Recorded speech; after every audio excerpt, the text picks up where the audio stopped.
Hail, hail! The CeltsAreHere here. Good evening, everyone. Thanks a lot for joining us. And we're here. We've got a bit of a double up today on Friday. At point of being live, Fist Bumps is all on arrival. We just released the post-match breakdown of Celtic versus Roma last night. So if you're after dedicated content for that, the video's already out. Feel free to check that out. Before, after, or during you watch this one, I felt kind of the need to come on and do like a weekly catch-up stream. We normally do these on most Fridays, and sometimes the way the Europa Leagues went, we've not always done it. Because sometimes we've got a post-match breakdown to go down, and we can maybe put a bow on everything that's kind of going on within that video, within that type of content.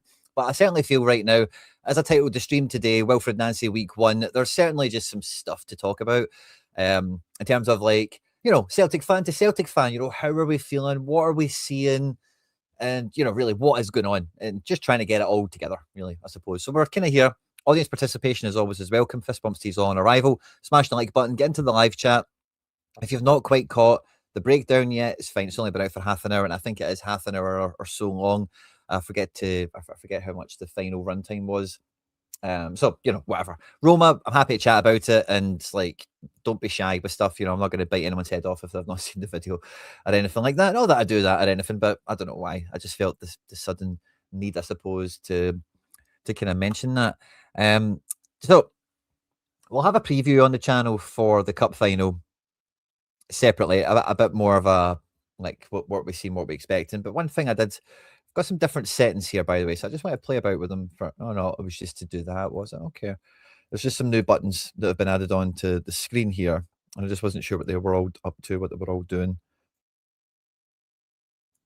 Excuse me. So yeah, I kind of want to start talking about the team. So if you want to talk about the team, get into the chat now and let me know what it is about the team you want to talk about, because this was something I found as maybe an exciting prospect, a new dawn, a new horizon, a new chapter, all the cliches that we love to throw around here on the channel. New shape, new tactics, and some of the problems that we had quite glaringly under Rodgers through O'Neill maybe necessarily wouldn't be a problem anymore. And maybe some of our strengths would be enhanced. Maybe we would find some new strengths, and the weaknesses, maybe we could have slightly adjusted for them. It's probably the one thing I'm the most kind of, I don't know if I even want to say confused, but like Wilfried Nancy's first press conferences, all we heard about was nuances and tweaking and adding. And if you want to do that with a change of shape as well, like as a given, then fine, let's go about that. But I don't know, it doesn't feel too tweaky. It doesn't feel too much like we're adding stuff on. Now, I did mention this in the breakdown, right? But in terms of how the manager has planned out squad discovery, how the manager's plotted out trying to move the team on and how to evolve with learning the players, etc., I've got no issue with. He started a team against Hearts. He made minimal changes to give that plan A option as much time to thrive as possible, including starting the following game, because why not? You need to try and build on something when you're fresh in the door. We made some more changes that were quite prepared, and in his comments post-match, they were somewhat telegraphed. He maybe hadn't planned on being 3-0 down at half-time and having to make a triple change at that point, but for the most part, they were on the drawing board for him. There were ideas that were already coming to him in the game. And now we're approaching the third match where like by this point, he should have, and it's not to say this has been like a training exercise or anything like that, playing against Hearts and Roma in the Europa League, but it's, he is in a discovery period, and it was something I've tried to, and I end up just getting swept up with the video, but I really did want to kind of underline, like, who the hell has got him up to speed with the players? Like, who is... Like, Tuneke has came out the cold, and I don't mind Tuneke. Like, I think he's got a lot of promise, but I think like we've tried to consistently cover on this channel, he's very firmly in the prospect camp. He's certainly not finished article. We've not bought finished article too often, but we have done it, and it's just long overdue, really, for this team. This team needs finished article probably since Jota originally left the building. Certainly needed off the shelf ready when Kyogo left, and anyway, Balikwisha's maybe meant to be that guy, and Negren's maybe meant to be that guy, but between the two of them, it's hard to really say much. I want to see what the chat's saying. There's a bunch of here there. I felt like both to score. Yeah, well, Certainly did feel like it could have been that sort of game.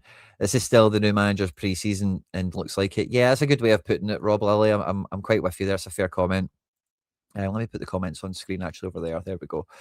Add a bit of that into the screen here. And like the first game, like again, I can kind of get the premise of where a lot of this stuff comes from. In the first game, we had McGregor and Engels in the engine room here. Engels been on the left with Hatate also been on the left.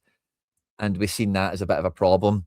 The perceived solution into the Roma game is to change that up this way. And it didn't work, and fair enough, like this has never been tried before to do Engels and Hatate on the same side of the pitch. But I don't know, between Strachan, who I only say his name because he's on the bench, right? Strachan, Tisdale. I don't suspect Martin O'Neill goes into this level of conversation with him, right? But whoever the technical squad, the club employees in this makeup, I don't know how they're not like completely underlined. Like if you're going to tweak the team and try and build on what's been working, Engels and McGregor have got together and they have, under Martin O'Neill, formed a pretty strong kind of double pivot here. Double pivot's the only way of putting it, two-man midfield in here with a number 10 in front of them, etc., etc., the rest of the squad around them. Engels in particular, as we try to highlight on the channel, is thrived in looking this way into the game. And we've spent, and I really mean the word spent, it's a very deliberate word, we've spent 2 matches trying Engels over on the left-hand side. Again, like Engels has played well on the left of midfield for me in the past. Again, we've spoken about that when appropriate. But, like, how are we not, like, why do we not have, like, team learning, team think kind of somewhat in the building where that could have been the platform to work with? Because even last night, like, Hatate and McGregor in Europe, this is something that's been tried. And this just hasn't worked, And I think Hatate was really bad defensively. I did see a lot of praise coming for him in terms of what he did on the ball. He had a great chance in the game. And I think any praise you want to give him is probably justified. But for me, in hindsight, looking back at the game, he was not ready for this shift. When Nancy's talking about minutes and legs, Hatate is top of that list. Hatate has played a lot. And he's used to it, I suppose, isn't he? But you've seen it against Roma. Like, his legs were heavy. And again, like, we're then trying Engels in the more advanced position. Again, we've tried this. It cannot be an attacking midfielder. We have tried this, and no harm to him. I like him. But we've tried this, like, and the manager, and all credit to him and the team there, they did, the midfield had a lot of natural rotations in the match. And we've seen a few of them take up some slightly different positions and whatever. But for the most part, Hatate and Engels were too often, and, he could have chucked a blanket over them, as they say. There was too often that they were getting on top of each other, and the midfield like had no dimension to it, had no control on the pitch. It was just single men looking for availability. There was no sort of foothold in the game where, there was a clear shape and dominance that kind of came from it, which was frustrating. And again, that kind of leads me on to, I guess, what I mainly wanted to chat about with you guys is really like where we see the manager, where was his appraisal of the squad to this point. It kind of felt to me as well, in a way, and I'll come to the chat and see what you guys are thinking. But the halftime triple sub felt a bit of a, like, screw it, we're doing, like maybe, and I don't want to jump the gun or anything, right, or insinuate anything out of turn, but the changes that were made, like Tuneke, Negren, Tierney, they were the 3 subs that came off at halftime. And Tierney's maybe a bit of a stretch to include in the category of summer signing, new guy, but that was, what happened. And the subs made a big impact. And it was maybe Nancy just going back to, no, this is how I'll run the team. Trusty isn't playing on the right. Again, for me, I said it in the breakdown, Scales is probably the most uncomfortable, and Trusty's not particularly comfortable, but I do think Scales in the middle of the 3, I don't know, maybe it could work with a different right-hand side, perhaps, because him and Tierney do have a good partnership. But I think Scales needs to be on the left here. And I think we've seen a lot better defence when Tierney came off for Donovan. Initially, it became Ralston later, which again, I've got no problem with Ralston been in there. But again, guys, something to think ahead to is eventually that position. Like, I think AJ should be the right-sided player here when he's back fit and available. But in Wilfried Nancy's best case scenario, we sign somebody that plays this position and AJ becomes this guy. So playing Donovan in here, especially if we have Tierney fit and available for maybe like the final, if we're thinking ahead to the weekend, I wouldn't rule out, again, I would probably put Trusty in the middle. I just think he's more comfortable there than Scales. I wouldn't rule out that being the defence come the weekend. It could even be Ralston, but I think with the bigger pitch and the energy that Donovan gave you. So again, Yang, I think, has brought good energy to this team, the exact same as we got from Bernardo off the bench and even Ian Nacho, who got a lot of plaudits, rightfully so as well. But we need the things that looked well to come to the pitch now, don't we? Yeah, it's got a wee bit of Mowbray kind of deja vu, doesn't it, about it, sadly? Um, doesn't seem adverse to making radical changes. Yeah, and I like that a lot. Like, I really like a lot of the in-game stuff that he's went for. Like, I'm all about that. I'm all behind it. And, um, like, I'm just kind of frustrated at how much learning on the job he has to do. Now, there is some things that you have to see and feel and experience for yourself, right? That nobody can teach you, set you up for, or tell you in advance of. I totally get that as well. But the whole like Engels in attacking mid, or like McGregor at the back by himself. Like we've done this so many times, and it's just not worked. Like it's just not worked. Like what are we doing now? Taneke, this going into the Roma game again. I don't want to do the whole Roma breakdown again. Go and check that out. But that was a huge test. That was kind of like that was a complete acid test for where Taneke is right now on every level. Now this is quite an extreme training ground here, or proven ground, if that's a better way of putting it, because of both sides of the game is role. Now, against Hearts, he breaks into space a few times very, very well. And the chance he sets up for Dyson, you honestly could not ask for better play in this position in that moment. Great signs of promise. But recovering that guy Celtic, he was just never catching him. Like he was eating dust the whole game. And going forward, he really never caused any threat. So much so that Roma just dinged him. Like they just totally did. They acted like he wasn't there at times, essentially. And so I think that kind of how did we get on to Tuneki again? Sorry. Oh yeah. So it feels like when like it does feel a bit like he's went, no, I'm not playing these guys that I've been told are going to suit the system and all the rest of it, and he's mixed things up as much as he can. Now Taneki actually plays the whole Roma game, I'm kind of remembering, but certainly with the Tierney for Donovan move, I felt that was a wee bit, and Tierney's got a lot of minutes in his legs as well. He's definitely one of these guys he's talking about. Don't get it wrong in that regard. But certainly like Negren and Bernardo, Maeda as well. Like Maeda, honestly, like really at this point, like I don't want to do the whole St Mirren preview thing, but the number one position Maeda should be competing for at the weekend is left mid. 1,000%. Like that job. See if you think about the chance that Tuneki got that he sets up for Dyson. See if you look at Yokohama, Dyson Maeda. That's the sort of life he lives. That is he wants to be like abandoned, comes out of nowhere in the blink of a light, and I always get twisted on that, saying appear in the box 1v1 with the goalkeeper, slide at home, we cheeky header, we tap in, maybe square it for a tap in for somebody else who's feeling kind. And yeah, we've seen him be really good. And I think with Dyson Maeda, you can continuously rewrite history on what positions, right wing, centre forward, left wing, where he's been good, where's his best position, where we get the most out of him. But see for his form, and we all kind of see he's half in and out the door. This shift here, just play him there. Just play him there and keep him fit. Just play him there and keep him fit. And I think this could suit him for right here, right now. We can see he's not firing on the full revs. And Taneke is not the answer here. Tierney cannot do this shift. Sriracha's not fit. And Amura, long. Do we even bring him into the chat? I don't know. McKeown was even tried in it. So that's kind of where I'm at with Dyson Sama at this point.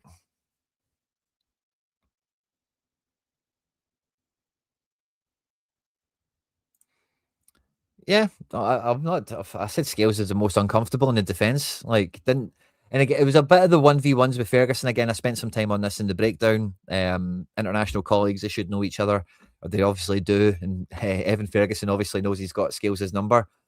But I thought Scales in this game was very uncomfortable in the middle. I've not really said anything besides.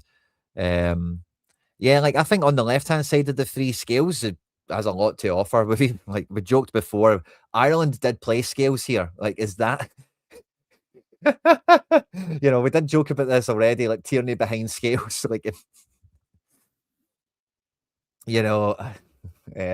preview did we cover that? And I forget which game it was, but there's only been two. It won't be hard to find. But galloping down the left, as somebody says. So the defense is, I think the defense is where you really need to build from. There's even been some chat around Schmeichel for Sinisalo. I do think Schmeichel, I do find criticism of him rather excessive overall in terms of how much he gets and the type that he gets. But the fact is he's off peak. There's nobody that will deny that. There's nobody that will get in the way of that. And the thing that Sinisalo offers you is he's pre-peak, athleticism, agility, reflexes, young goalkeeper versus old goalkeeper. These are fundamentals that are undeniable. And is there a height difference between the two of them that's worth noting? I'm not sure.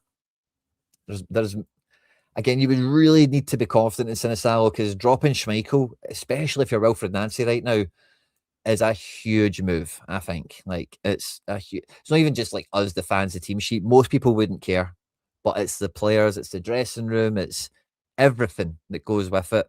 And it's not to do it to keep people happy or whatever, but the manager's already on record as saying he's got a list of priorities, and I'm pretty sure quite low on that priority list is going to be pissing people off. You know what I mean? Now, you've got to break eggs to make an omelette. We all accept that, right? But legendary goalkeeper Kasper Schmeichel, if we can hold him in the kindest of regards here, dropping him for a fledgling goalkeeper is probably not the move to make right now. Now, Wilfried Nancy's came from MLS. Wilfried Nancy has regularly and consistently used two goalkeepers throughout a season. I've not really got an issue or a doubt that Sinisalo will probably get the minutes that we've expected he would get in the past, that Rodgers never gave him. I think Nancy will give him that. Nancy knows how to play two keepers in that way, but that's not going to happen, I think, until the defenses in the midfield is built for me. Chat's really running away. Good to see you all here, by the way, guys. Love the interactions. Please do smash the like button, hit subscribe if you've not done so already, and get into the live chat. Let me know your thoughts and feelings. Players are uncomfortable all over the place. The board will back him in January. Michael Nicholson took the effort to make a specific video to say that. It's probably the main thing that he said in the video was the manager will be backed, and the manager's doing a lot of discovery right now on who can work and who can't.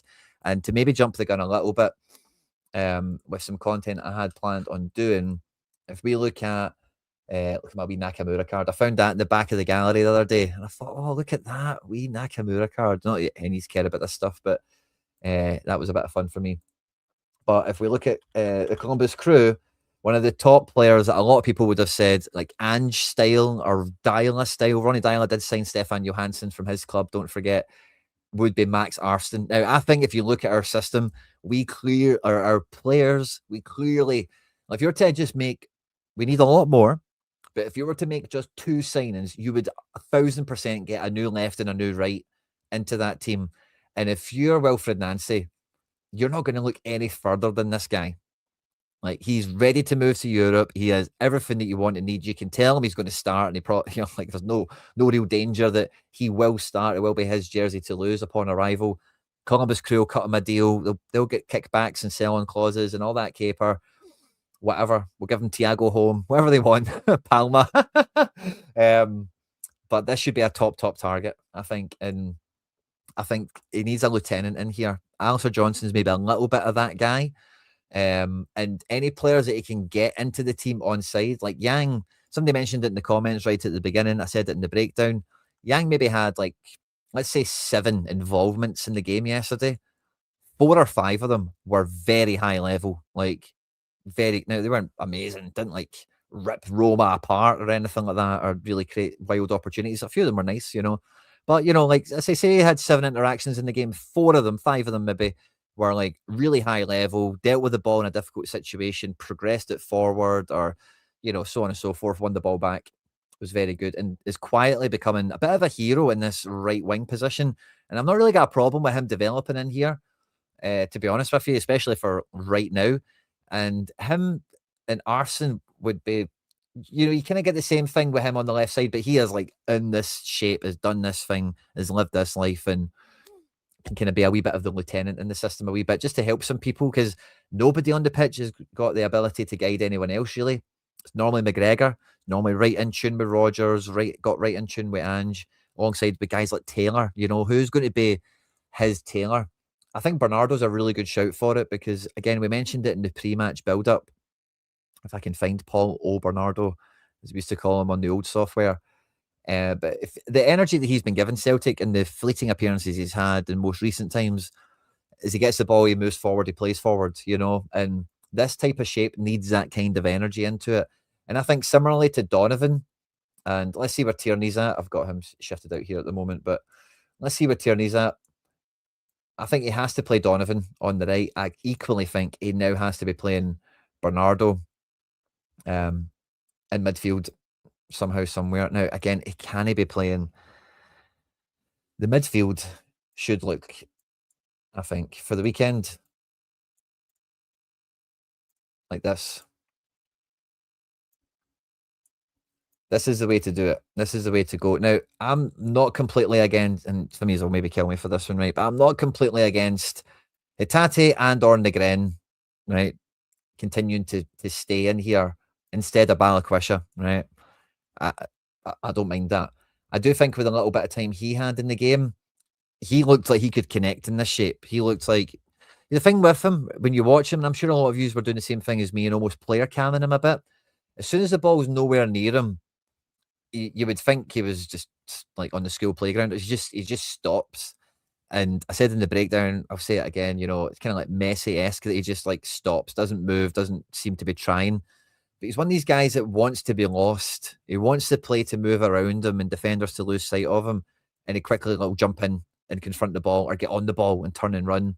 And I can imagine in training that being rather negative or like a bit, well, this guy's not really trying or really going for it. He's not been in the team. You'd expect him to give more. That'll be a part of it. But I think from what we've seen in that little bit of time, I think this is the way to go ultimately. And again, on top of that, from what we've seen last night, there's no chance in a month of Sundays you don't start Iheanacho up top. So yeah, and again, I don't think you can start Tuneke. I think this is where we've ended up doing a bit of a St Mirren preview with me rambling here. Apologies. I think this is the way to go. Based on connections that have worked, people that have looked good. Again, Trusty for scales, Tierney for scales, depending on fitness and stuff. I'm not going to fight with anyone about. But I think based on what we've seen from the first two games, what's worked and all the rest of it, who's where, this is the way I'd be going. Again, St Mirren at Hampden, Maeda, this could be a very positive move for him. Again, he wants to go to the World Cup, and his most likely position to get into the Japan team is this position. So it should be kind of easy to motivate him to. I think he wants to play up front. He probably thinks, oh, I'm the man and player of the year and scored all these goals. I should play up front rather than left mid, which is kind of the graveyard shift for a guy like him. Tons of running without much glory by comparison to playing up front on the mega press.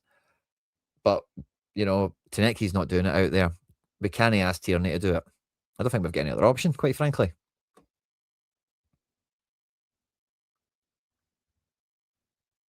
Engels, yeah. And again, Engels, because, what the manager's already said is he's been playing 4 at the back at times. Sometimes it's been 5 and all the rest of it. And part of that is that the fullbacks kind of or the midfielders, sorry, Engels drops in to be a false kind of right back if the ball's on this side. And if we're on this side, McGregor kind of drops in to be, it's been vice versa under Nancy, but this is the way I would have it, is Engels on the right, McGregor on the left. That's what's worked well under O'Neill, and where we got a bit of an incline, a bit of progress out of Engels. He was looking the part, he was dominating games, got his goal, his kind of breakthrough moment. I'm going to get clattered in the face. But yeah, I don't think you want him in the actual wide area because this position needs a lot of pace. And that's kind of what killed Taneke on the night is this is a big shift because the two positions you've got is either left back or left forward, and again, you can go through the highlights. You can see that the wingers are actually doing a good job of arriving back post and being late Roma do a good job of it. You can see how they do it in contrast. And Roma is a good kind of like where our team should get to, because it's very similar system and shape and all the rest of it. I don't mind the idea of Maeda being in the support area here as well, instead of maybe your Balikwisha, and you could maybe keep the Taneke kind of thing in here. But I really wouldn't, honestly. Like with Dyson, technique, if we're talking football manager, it's about 20, isn't it? Technique is 5 with Dyson, honestly. Technique is so poor. Composure is probably like 5 as well. It's just very poor most of the time. But everything else, except for maybe dribbling and crossing, is very, very high and finishing. And in this shift, again, he plays there for the national team. It's got an attacking element to it that he does know how to exploit and get into. And we really could get just a bit of a solution over here that we don't have right now. And we can continue to see a bit of growth from Yang, perhaps, well, between now and the transfer window. When is Forrest back? Now, I really don't want to see Forrest play this position if that's what we're talking about here. I think the only thing we could see for Forrest is in this one. Maybe some of you were shouting for Taneke in this position. Again, I could see that work. I think this is where Jota will play when Jota's back. Eventually, a lot of people been a lot of comments about Jota since Nancy's returned, and this is the position Jota will play. He will not play out here. This will be Jota, 100%. Maybe on the other side, but he'll be in one of these 2 spots, kind of free to attack. And it'll lift the team a lot, having somebody like him, a bit of stardust in his boots, a bit of X factor. So yeah, listen to the manager's pre-match press conference. Nothing too revolutionary in it. In terms of questions, there was some good chat on who's available and such. Nothing too, I say it didn't really give anything too revealing away. It was quite short, it must be said as well. I think it was 9 minutes. Normally we get 12 to 16 on the Friday press conference, the pre-match one, when we cover it here on the channel. I'd say there wasn't really anything in it that made me feel like, we should be covering it in the stream tonight. Jota is not Jesus, you're right, but I think he makes the team better. I don't think that's really beyond question, is it? Yeah, Maeda's probably carrying a bit of an injury. You could probably categorise him that way.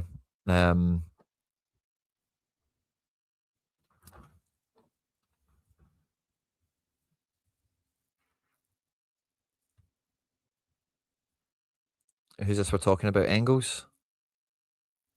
Distribution on the right? Or is this, who are you talking about? Sorry. Try to see what the previous comment was. Maybe Engels. I think Engels was all right, but like him and Hatate were just clashing off each other all over the place, And I've got the St Mirren team here, so if we have a look at St Mirren, I think they can expect how you'd expect them to line up. The only thing that's really weird or problematic about this, right, is how do you start this team in a cup final? Balikwisha has not started any games. He's barely got to, what's his collective minutes for Celtic at this point? Is it even 90? Iheanacho just back fit, not even going to be in the Nigeria squad, I think, by all accounts. And Bernardo hasn't even, it's kind of weird playing a lot of these guys in this situation in a cup final. We're not just playing St Mirren at Paisley, in a league match on a Sunday.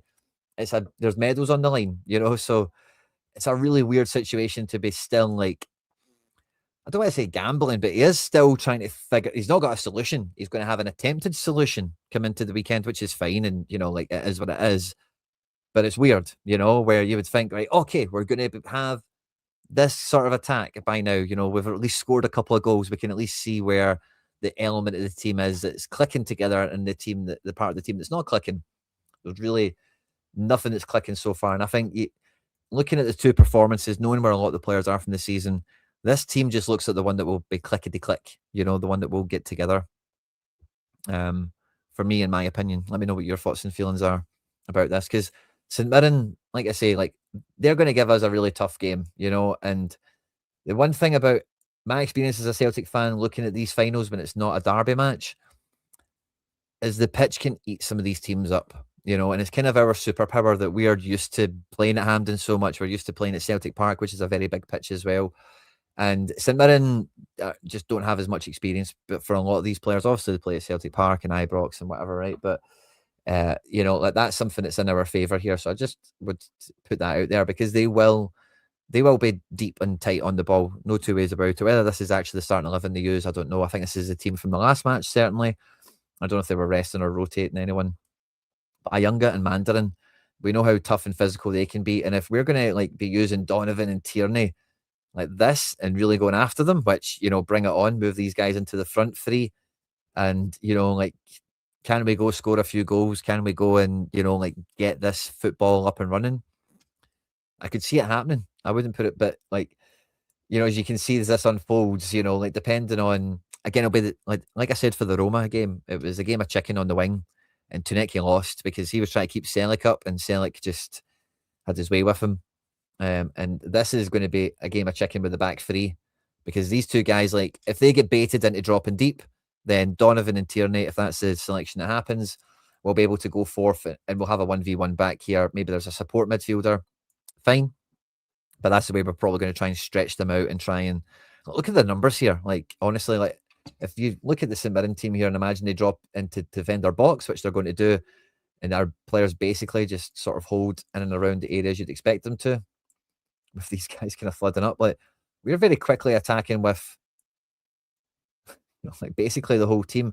This is a sort of evolution we've been crying out for, to be honest with you. And this is something that is going to be worth persevering for domestically. Now, how far it can take us further and beyond that, I don't know. But, like, if we can get that back three and the rest of the team kind of clicking and coherent, you can see very quickly how we will be able to dominate a lot of opponents, get a lot of success, gain some confidence, hit the back of the net, and then we can start to build and start to move. It's just really weird that it's a cup final match 3 and how we're potentially looking at like so many of these players in different positions, never mind the ones just generally starting rather than being on the bench. Bernardo's not even been in so many squads this season. Same with Balikwisha. If they were to come in and start the final, be the heroes and all the rest of it, it would just be mad. Like, I just can't see it any other way really at this point. So, big questions. I think, see if we see let's see if we don't see a Donovan or a Ralston on the back three. What does that say? I'm not sure. That's something it does feel like that just solves some awkwardness in the room a bit, is just playing these guys in a bit more of their comfort zone, making a hard decision by dropping Scales or Tierney, depending on, it might not be too hard for Tierney because he might be carrying a lot of minutes, like we've mentioned, and even it could be something like this. It's quite easy to do in that regard. I don't think that's impossible. Then you've got Tierney for second half, if you want to change things up or something, or you need them maybe for Maeda later in the game and you go a bit tighter just to close the game out, save any drama. So, like, make a tough decision in defence, I think, is probably needed. And that's why I kind of like, what does it mean if he doesn't do that? If he does if everyone's kind of fit and ready to go, if he plays the same back three again, I think I'll be disappointed. I think I'll be disappointed, yeah, because I think you're just kind of asking for trouble. I think it needs to have a tough decision made in it. And it's not because of the three lefties kind of thing, but it kind of is and it kind of isn't. Again, I do feel Scales is awkward in the middle of the three. You're never going to put Scales on the right of the three. So, yeah, I think you've just got a tough decision you need to make here. And after the first two games, he just needs to make it, So I'm kind of there on that. And I think you can... Here, listen, it's probably the whole team's really a tough decision, really, when you think about it, especially the likes of Balikwisha and Bernardo. Like, imagine dropping Hatate at this point. Hatate's just recaptured a bit of magic, and fair enough, wasn't great against Roma, didn't really do it against Hearts. Negren could probably do with just coming out the team for a week or so. Something like Bernardo has got all to give us, and there's no reason he shouldn't start, really. So I don't think that's a hard decision. It's probably tough on the training ground and tough in the meetings and whatever, but in terms of what we're going to get on the pitch, Bernardo's not going to go out there and make Hatate and Negren look like they're right or make Nancy look like a fool. I think Bernardo's the guy you can put in and he'll justify being selected to start, I think. You may be running a bit of a risk when it comes to Balikwisha on that, which is why I wouldn't still rule out an easy decision being taken, where maybe you do something like this. You just bring Iheanacho into the fold, essentially. I do think that'll be kind of cop-outy. Like, I don't... between Tunecki and Maeda, only one of them can play. I don't think we can play both of them. Is that quite fair to say, maybe? Donovan replace Yang and play Ralston. Yeah, I could see that. I could see that for sure. I don't think Ralston is going to be ahead of Donovan in the pecking order here, because I do think, again, throwing it back to the Alistair Johnson reference from before, I think part of the manager's mantra is start as you mean to go on. And I do think that from what we've seen of Tierney, even in the Roma game, if you look at the few chances that we had first half where we looked dangerous and threatening, Tierney is in the picture. He's involved either by taking up position or by actually being involved in play. And when Donovan came onto the right, now fair enough, we lost Tierney at that point, but eventually the full picture will have both of them doing that type of crap, you know? And I only say crap because I don't want to swear. I'm not saying that in a negative way, you know, stuff, you know, and it will be like defend with one eventually. You know, that will be the way this pans out when it gets into when the team are doing this stuff in their sleep, when they know the system and they're going for it. And this will suit us. You know, we will batter teams again, which will be great. And I think it's going to be worth persevering for.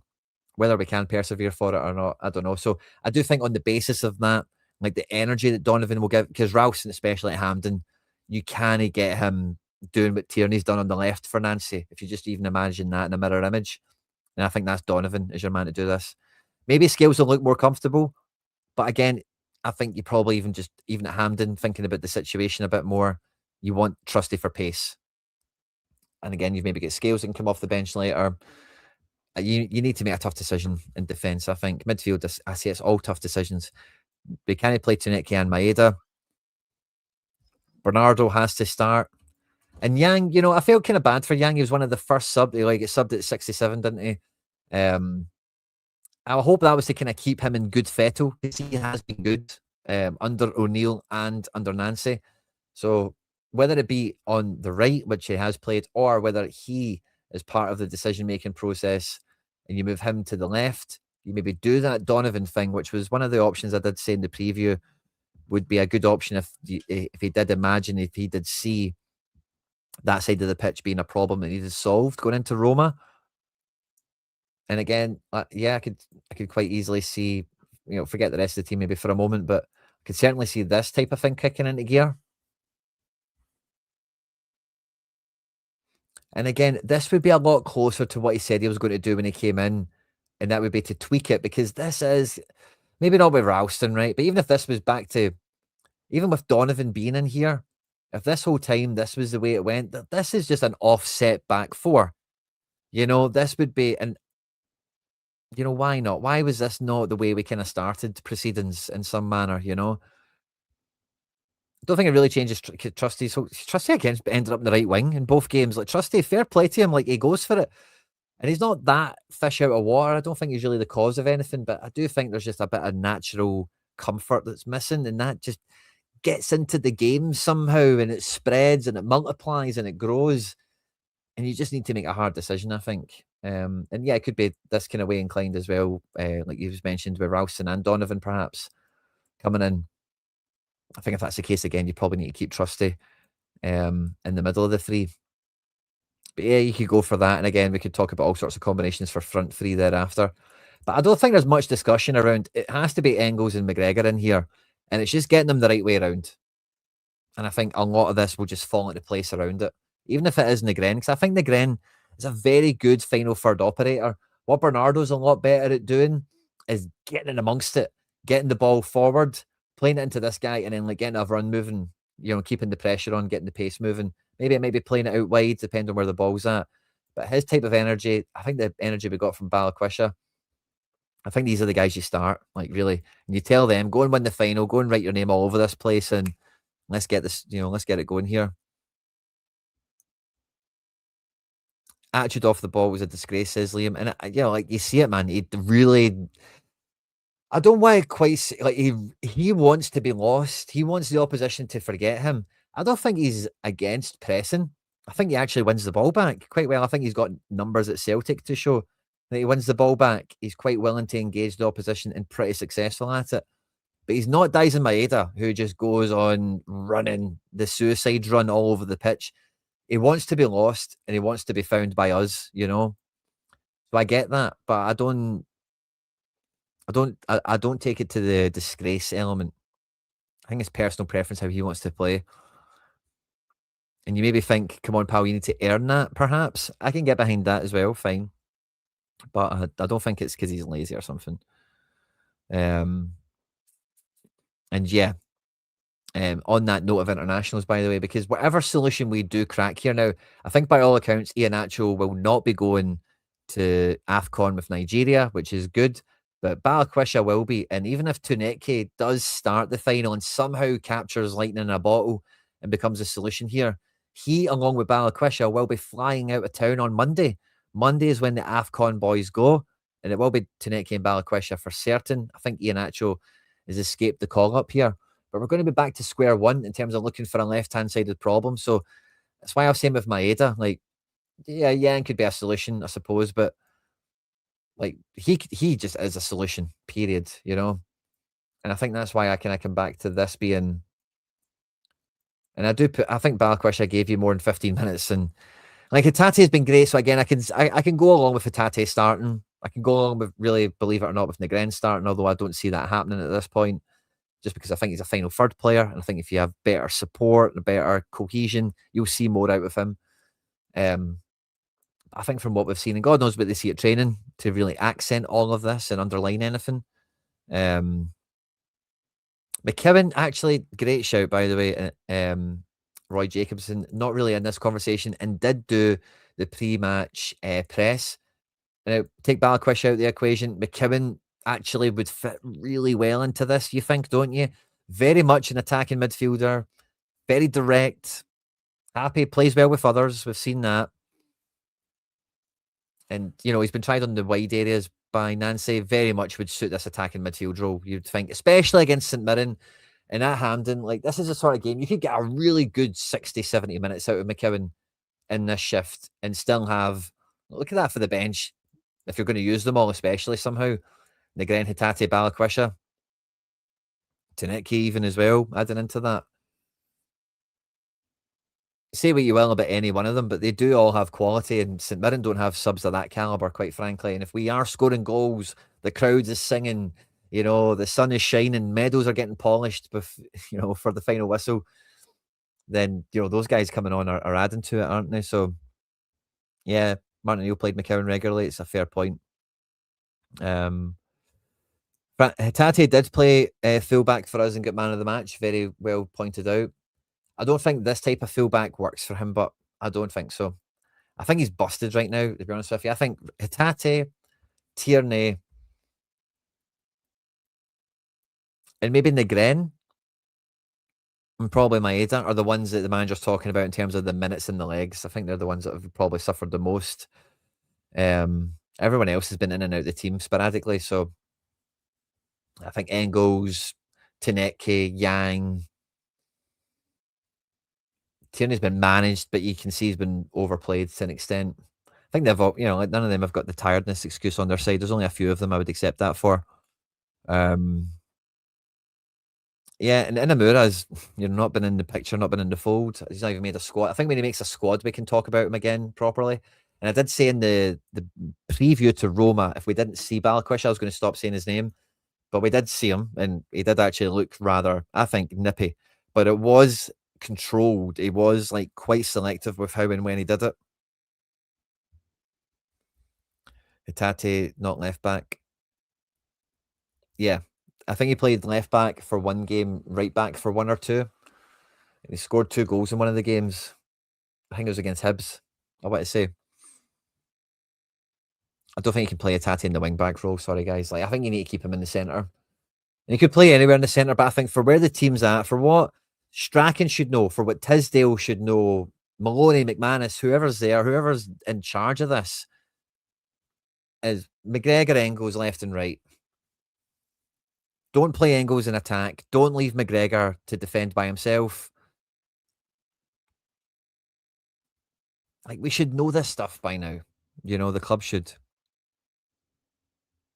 Hilarious. AJSC Tech. Loved. Can Congo sign Balikwisha permanently? Hilarious. I love it. The squad doesn't have the brains. It kind of feels like that when you're watching it. You know, my post-match tweet or my halftime tweet was, it was like watching somebody play FIFA with a broken pad, and I would kind of echo that again. It just feels so disconnected, which is why, again, if he's saying he's just going to tweak, he's just going to nuance, he's just going to add, like, get back to this. Like, that's the foundation to build on.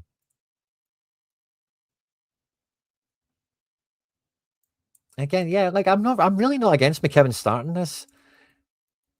But again, it's really weird, isn't it? McKeown Bernardo starting the final, like it's just now this has been kind of happening recently, McLaughlin P. I think someone did a post about it. I've said this and I'll say it again. See, for me, you cannot reference Sebastian Tenecchi's transfer fee in any way because it was a complete tax. The board had to pay a tax on him. Hammarby weren't selling. They only signed him in January themselves, and so we said at the time that that's not like a transfer. Like we know that we massively overpaid on that. We got to the point where Celtic were.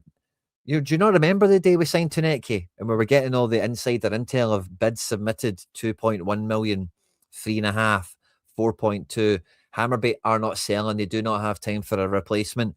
Celtic have submitted the bid of 5.5, and we basically shoved money in their mouth and said, we are taking this guy because we cannot not sign somebody today because we've just lost Kasper Dahlberg. Did you see his goal for Ajax in the Champions League, by the way? Against Qarabag of all teams, would you believe? It's an absolute screamer. So on. So the Tunecki transfer fee, is quite disingenuous to hold it against Tunecki or, oh, he cost us 5 million quid and look at the Tunecki we were bent over the barrel with. And good. I said at the time, good. You want to see the board pay the price for not being effective earlier in the window. You want them to be burned by that so that they learn the lesson and don't let it repeat again. Although that is madness. They continue to let history repeat itself. We know that. But Tunecki, as a player, the club spent nobody can be held. Oh, the only people that can be held accountable for Tunecki being 5 million is Michael Nicholson, Paul Tisdale. I don't know. Whoever's in charge of organising and implementing the transfer strategy. That's the only person that you can talk about the transfer fee with. It's not Tunecki's not worth it. Tunecki's this type of player or whatever. I'm not buying any of that because he's still a good player. He's still a good prospect. He could still come very good for us. The transfer fee has no impact on Tunecki's anything for me. If we don't now, the thing with MLS players, right? Is MLS players athletically, I think you're guaranteed to get a lot out of them. Some of you will remember Christian Ramirez showed up at Aberdeen and he scored 7 or 9 goals in a season and was kind of impressive for Aberdeen. Christian Ramirez, with the greatest respect to the guy, is like the Stevie May at best, maybe the of MLS anyway. Like a journeyman striker, scores 7 goals a season, is a good big guy. Most teams kind of using him or whatever. But at Aberdeen, he was a main guy. I think he actually went to Columbus Crew, funnily enough, and was pretty good there. But the thing that you get with MLS players is a level of physicality, athleticism, because of just the sporting nature of American sports and whatever. But as you've seen, so I'm a big fan of James Sands, right? Some of you guys will be like, who? And some of you guys will know who I'm talking about. Very good player. Actually, is kind of the player we've needed for a long time. But he moves to Rangers after winning MLS Cup with New York City, a team I follow very closely, and was absolutely terrible at Rangers. And I think a big part of the reason he was terrible at Rangers is a lot of the reason that Martin was terrible, and it's just the atmosphere. They didn't like his name was Jimmy. He's called Jimmy as well. They didn't like his name was Jimmy Sands. You know what I mean? You can just tell, right? Didn't go well very early on. And I think some of the American experts that spoke on him just said he's just a fine guy. He's just cool at everything. Doesn't really excel in any way. And it was a bad start for him. Anyway, yada yada. But MLS players can very easily not do well here. I did mention, and I'll put the team back on screen again, that our team is a bunch of MLS DPs. And see, when you do see Tunecki kind of struggling, that's what an MLS player could look like that comes to Celtic that doesn't work out. They could look like Tunecki in that regard of you can see what they've got, but it just doesn't quite translate. Maybe you could say something similar happened with Bernabe and maybe even the likes of Lagerbielke and Rocky perhaps in some regard, but MLS has there's a risk factor of that nature in any transfer. And I think you would need Max Arfiston, we 1,000% should be going after him. Like, there's no reason we shouldn't be. Beyond that, like I said with Kyogo, like I've said with even when we've signed the likes of Balikwisha and Negren, when we are looking at these leagues, we have to minimize risk. And the number one way of minimizing risk is buying the best guys in the league, the top of the food chain. Now, you can even see with the likes of Negren and Balikwisha, one of the best forwards in Denmark and in Belgium over the last season and a bit or longer, are not completely convincing at this level, at this club, in this type of league. And I think both. I'm quite happy with Negren overall. I do agree he's been terrible under Nancy at this point, and fine. And Balikwisha has yet to do anything. But I think if you're consistently buying those guys from those leagues, eventually Kyogo will show up again. That type of thing will happen. And even Iwata was player of the season in Japan and it didn't work out. So we've even got previous for it. It's not a new phenomenon in that regard. But if we're going to MLS, it has to be top of the food chain. We can't be buying, oh, this guy was handy for Vancouver. And it's not against any of the Vancouver players, probably a bad team as an example. But, oh, this guy was handy for Minnesota. Needs to be actual top prospects. Max Arfiston is one of them. There's forwards we could talk about. There's midfielders we could talk about. The other player, I'll tell you this now, right? 1,000% we should be after Max Arfiston to play left back. And now that we need this type of position, I want to go check the rumour mill and see who's been after him and see what the price has been quoted for at the moment. But we should be moving heaven and earth to sign Alex Freeman. This guy's had, and again, like, take it with a pinch of salt. I've watched MLS. I've seen this happen before. This guy's had Alphonso Davies level impact, but he's a right winger. Now, if we have Alistair Johnson, we have no need for this guy, right? In a 4-4-2. But if we are playing this Nancy shape, even with Alistair Johnson, this guy is like somebody we should be after. So if we don't sign anyone from MLS, actually, I would be rather shocked. I think we've got two great answers there. I also think on the right-hand side, Josh Mulligan would be a fantastic signing for us for the rest of the season. Not to make us Champions League competitive again and all the rest of it, but Josh Mulligan would do very well in this system. Very, very well. And similar to what we get out of McKibben, and maybe a little bit of, well, what I was saying before about he needs a lieutenant in the team, like someone that knows his game, like Arfison or whatever, Alistair Johnson when he's back fit.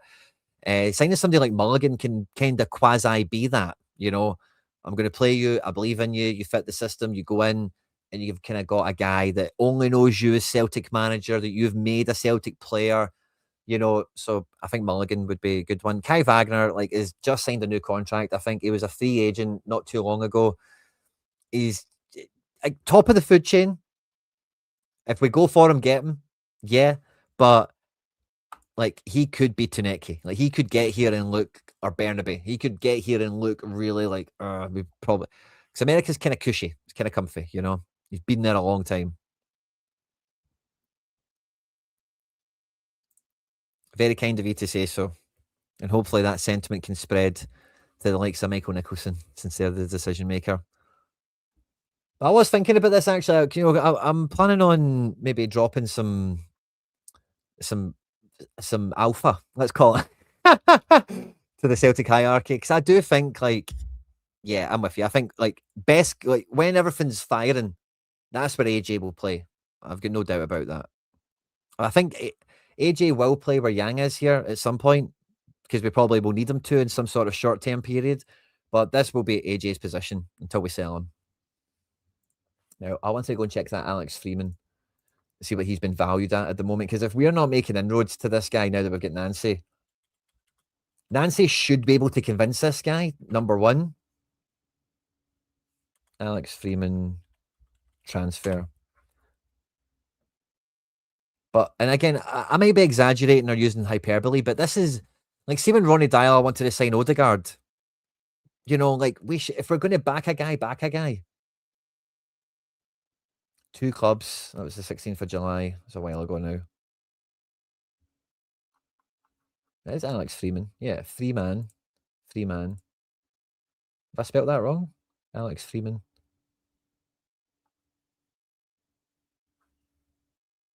Villarreal leads the race. Now, that's a tough one to get back in front of there, but if you've got Yeah. You can get in front of Villarreal. Parma had 2 million rejected.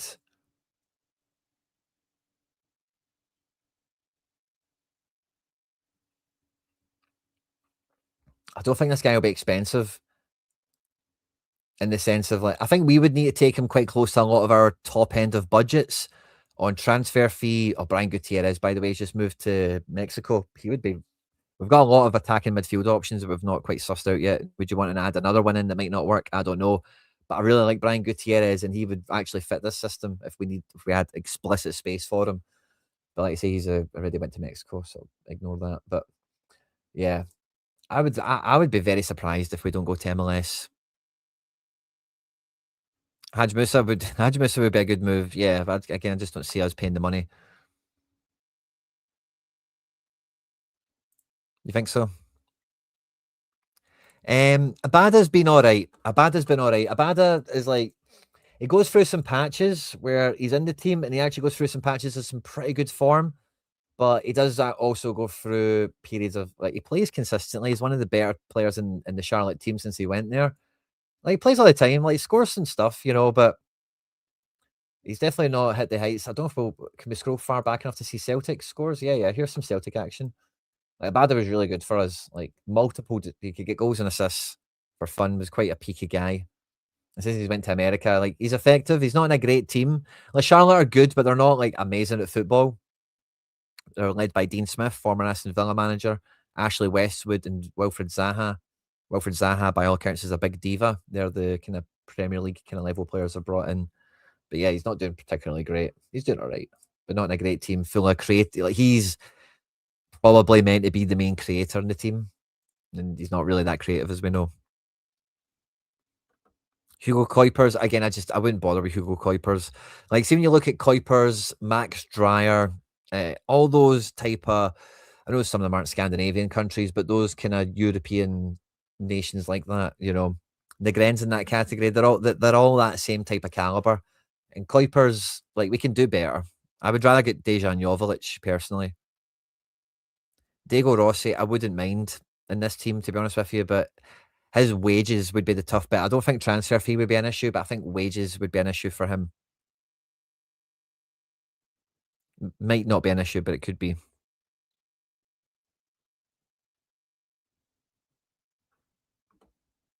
Yeah, we definitely need to change our winger profile of what we're looking at. I agree with you there. But yeah, I would be so like, Alex Freeman should be top of the agenda, and if Villarreal and Parma are sniffing, like, we should be able to pay similar wages to what they're prepared to pay. We should be able to guarantee him first team football and the prospect of Champions League next year. Parma are nowhere near Champions League. Villarreal are in the Champions League this year, and I think they've lost every game. And there's competition. Not that that's something that you want to put them off, and what would that say about him then choosing to go away from competition or whatever? But he could certainly like just walk into our team, because a lot of these players fear moving to Europe and it doesn't work out. Like, they don't get into a team, they don't get a fair chance. And I think Nancy's the guy to convince somebody like Freeman to come. He's one of the top prospects in North America, and he's already got into the men, the first team, the national team. He's a guy that athletically, if he works, again, he's like Alphonso Davies. Like, he's just a super athlete. He's really good at football, but he's like a super athlete.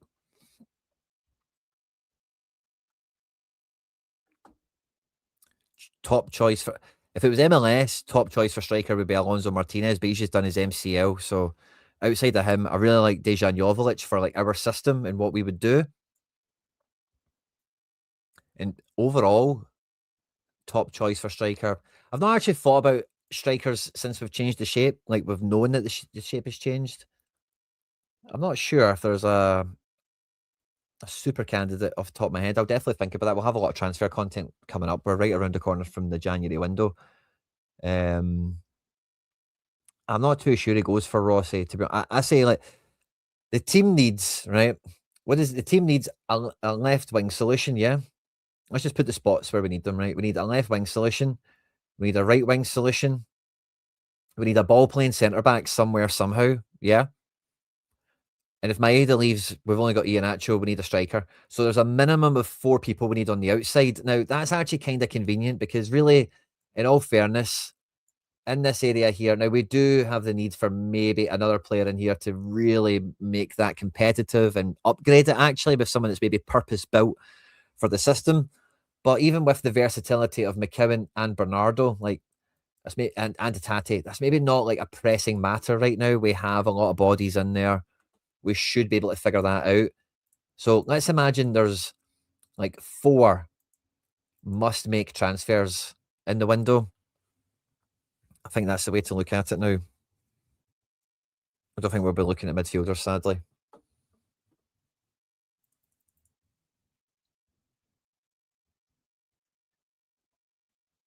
Yeah, exactly. Snick, that's exactly the line I'm trying to draw here. We're on the same page. Is exactly the guy we need for the system. He is ready to move to Europe. He also is a top prospect. See if you get both these guys in, you get Freeman and Arsenal, and you're just like, you're both going to start. And I know you'll do everything. I think you just get some quick wins. And that's kind of shite on Yang. First time I've swore, really sorry, everyone. I think we've been on the stream long enough, we'll get away with it. Maeda, we know, is out the door. Tuneki's not cutting it. There's other solutions for Yang and Tuneki, even in these roles potentially, and even just rotating and off the bench and other stuff. And Johnny Russell, that's a funny one. I have floated that on this channel before when he was a free agent to be striker free. I think that ship has sailed at this point. South Americans, again, like, yeah, I think that's very much worth looking at, and that's something I would need to take a bit of time over to see who we could get and who might be on the radar.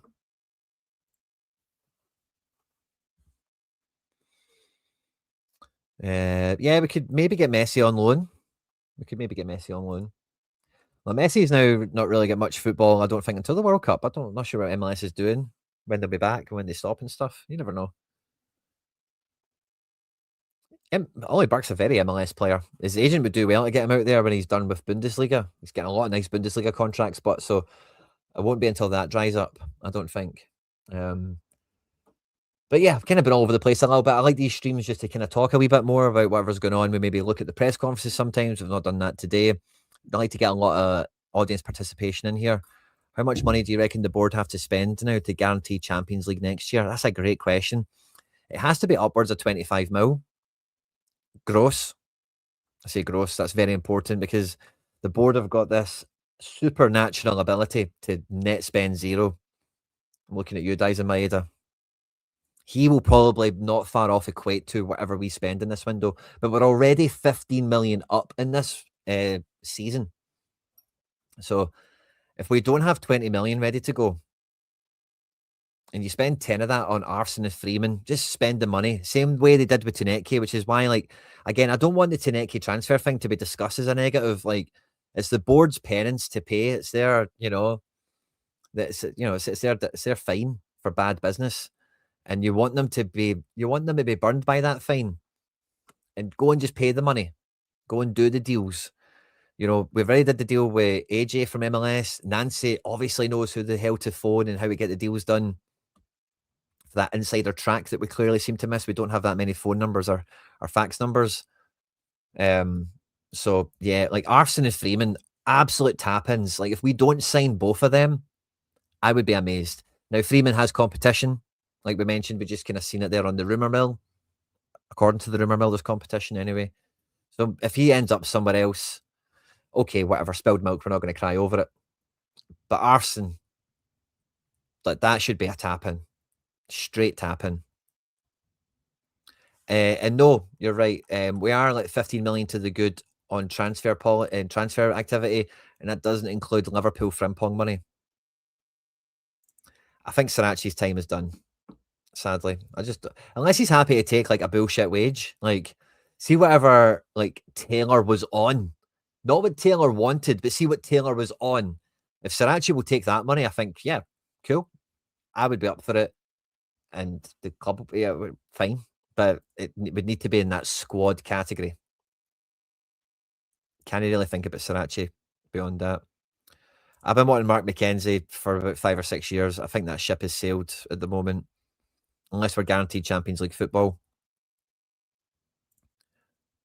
Yeah, should have had a lot more. So I think we need to spend 25 gross. We need a ball playing centre back. Again, I've got a really good idea for who that could be, but I want to drop some alpha on the board. But I need to do that in good time before the window opens, I guess, don't we? I need to do a wee present. I want to do a wee presentation type thing of like what I would do and give it to them. See if we can get them talking to us again. You know what I mean? Like, we're Celtic fans. We just want the team to do well. You know, we want the players to win. We want you to spend money on players that are quality, that are so good you can sell them for more money. That's what we want. We want you to sell players for lots of money. We want you to find the exact player. We want Celtic to find a guy they can sell for 100 million. We would love that, wouldn't we? Help us, help you. Let us help you. You know, whatever it is, man. Clearly, like, anyway, you hope Nancy gets backed. Despotov, I've not seen him. Chesnikov. By the way, that may not happen. I'm seeing some little rumours. Let's see the heart swinger that they're excited about. Maybe he goes to Brighton. Watch this space. Watch this space. Striker number 1. Would that be like Joveljic or whatever? Are we talking about money? Yeah, so striker 1, ball playing defender, and we need wide players. 4 players, 25 mil. Go and get it. And again, you've got to imagine the club. The club is saying a lot of big things. Like, we are doing all this stuff. Brendan was the problem, and we are more often than not getting things right. So settle down, everyone. This is proof in the pudding time. You know, there is no room for error. We have to win the league. We have to support this manager. We have to get exactly who he wants, not the 4th guy on the hit list. You know?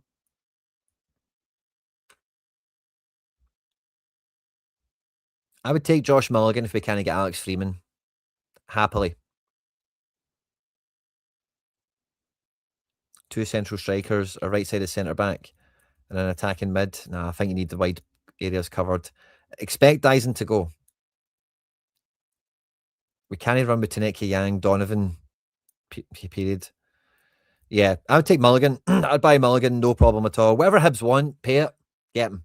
You know, like, Mulligan can do that right shift. No problem for us domestically. Like, no issue with that. And that, again, is the basis that I've always gave Scales. I've always gave Scales, McKibben even, and a few other players over the time. As long as, see if they can be great for us in the derby matches and week in, week out domestically, that's like the floor. If they can't even do that, then we've got a different conversation to have. Ralston even comes into that category where if fit, I think you can rely on him for most of those fixtures. And yeah, it's not ideal, but you know, it'll be fine. You're just looking for a freebie, Quinny, on what? Like, guys, like, let's call a spade a spade. The dream is I get a job at Celtic, isn't it? Like, let's be frank. Like, we all, or I don't know about we all, but I certainly, you guys probably do as well. Like, if you won the lottery, what would you do? You'd buy Celtic and put yourself in charge. Do we not all think that and feel that, you know? So I just think with the way the world is, and you got to shoot your shot and all that, and the content does well. I think, you know, the good thing about the content is I joke with you guys. It's about leaving your receipts on the internet. I've got tons of receipts. I've called hundreds of stuff right. What's that worth? Maybe it's worth a couple, you know, like Celtic spend a lot of money on transfers. You know what I mean? So Mulligan, mate. Oh, is that what you mean? A freebie? Is Mulligan free? I don't think so. Hibs just signed him.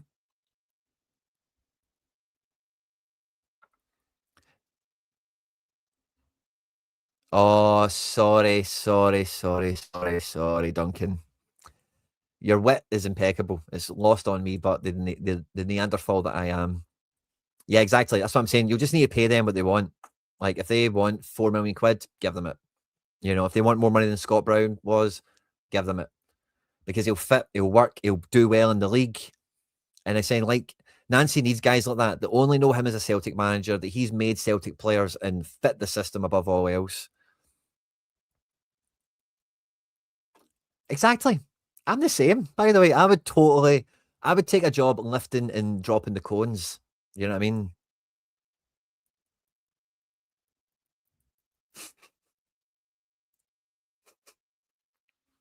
We're all in. We're all in.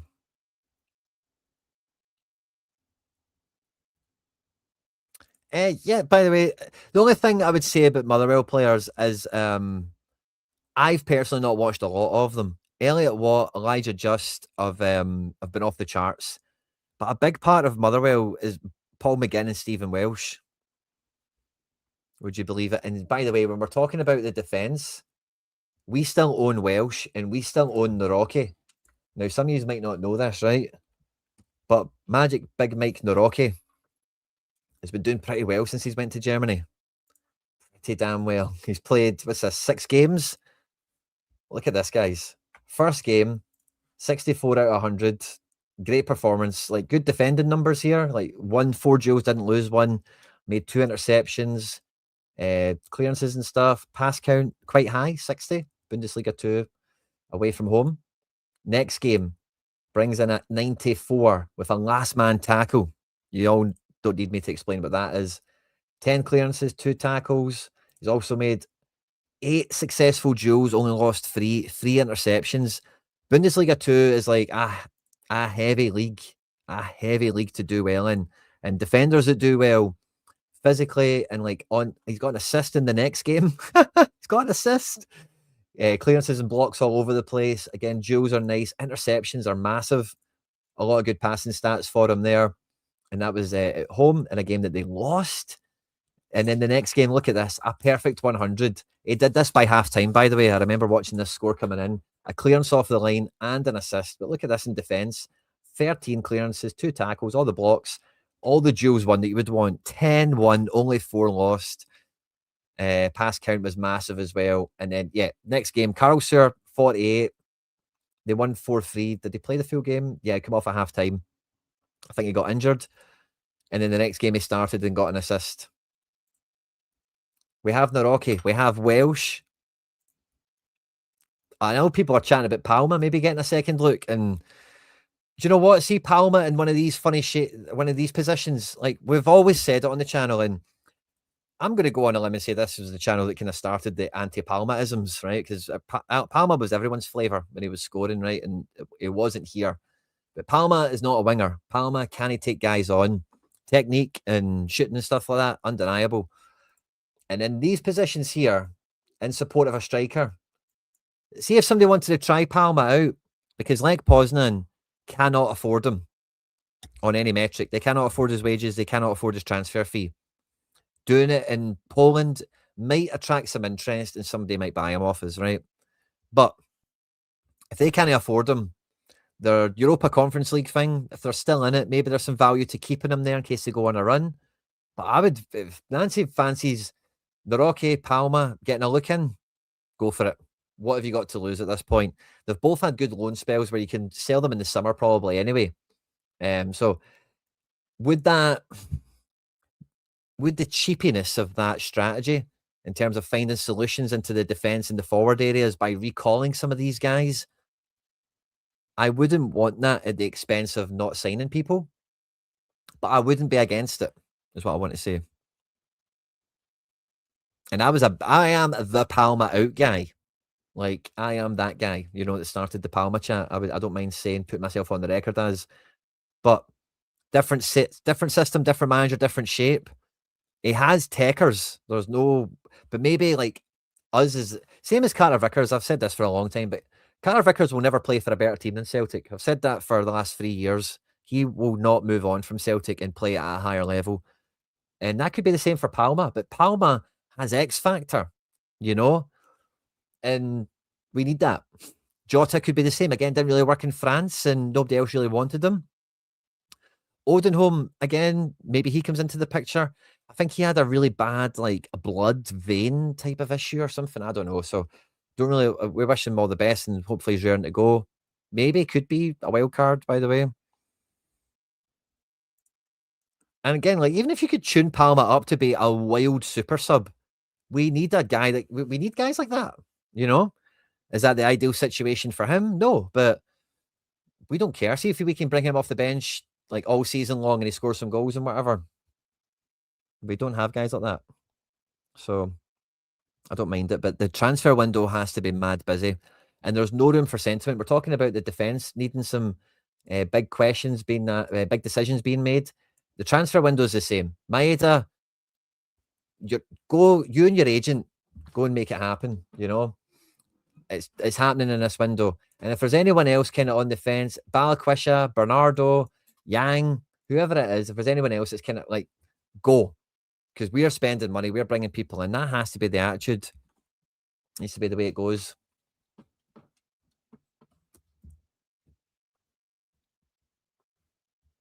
Who else will move on?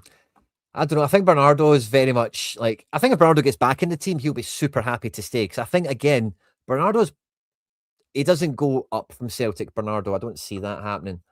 Hatate, again, Hatate said in the summer, he's going to judge his career on winning medals. And if Hatate is not getting, I think Hatate is fine. I don't mind Hatate staying. I'm not in any rush to sell him. I've got no issues with any of that. I don't think his time is done and his cycle's over. I don't believe in any of that. If he doesn't want it to be. Now, if he does, then fine. See you later. Thanks for the memories. But Dyson, I think, is in that category firmly. Balikwisha feels like he's in that camp. I think Engels might be at the end of a tether as well, by the way. Some noises and murmurs and all that stuff that goes around. Maybe not January, almost certainly not January, you would think, but you've got to take emotion, passion, relationships now out of it. Everyone at the club should be fighting for their job, really, because they have used every excuse.